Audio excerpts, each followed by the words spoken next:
you got to think about it like this. If every single music producer decided that they had the hottest beat in the game, that everybody was going to steal their beat, you would have like 200,000 producers running around with the same sound. Oh, wait, we already have that. Oh, wait a minute.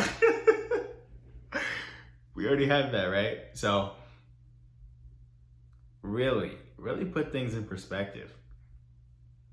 It doesn't take that much work to make a beat. It takes more work to make a great record, to produce an artist, to produce vocals, all these things that make a great song, right? Just because you're on a beat or you find a beat that's really good doesn't mean that everyone wants to buy that one beat.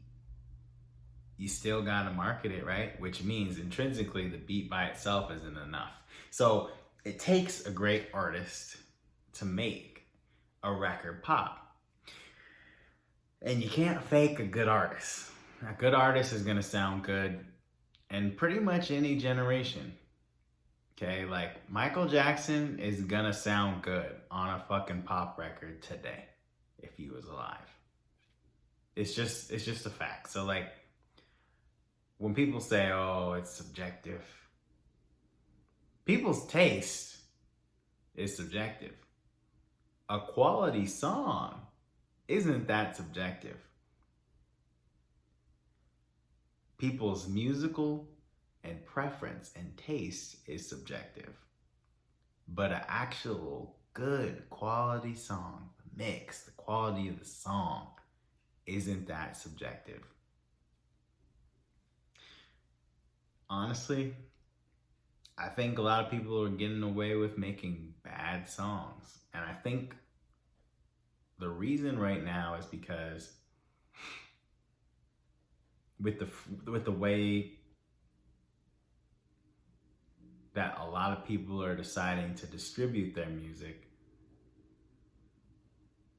for some reason the quality portion of the creation process is becoming less and less important.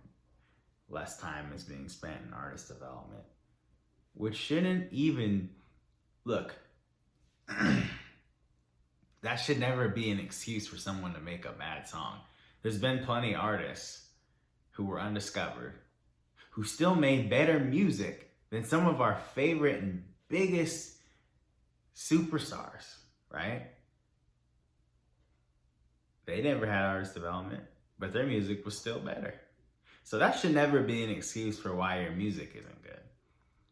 When you press play, someone may say that they don't like that style of music, but if you play something and the quality's good and it's clearly good material, it's good. Like if you go to the grocery store, you may say, hey, I don't really like lettuce. It's not my thing. I don't really like kale. It's not my thing, right? But I can look at this kale and this lettuce and say, you know, this is good lettuce. It's good quality. Other people will enjoy it. That's the same concept with music. It's not different. Music is either good or it ain't. Seriously. You go in the store, you get a tomato. The tomato is either fresh or it ain't. Regardless if you like tomatoes or not. It's fresh or it ain't. So this whole good music is subjective. No, it ain't. Your taste, your preference is subjective. The quality of the music, it ain't subjective. A Dave Pensado mix, that's a damn good mix. That's quality. A Jason Joshua mix, that's quality. There's nothing subjective about that quality. Just because you don't like the record, or that's not your favorite artist or genre, is besides the point. The music is good. So we need to focus on, in 2020, we need to start bringing back quality music. Bring it right back. Like, there's no more excuses for oh, I just didn't have a budget, or I didn't know the right person to mix my record. You know how many resources are online to figure that out?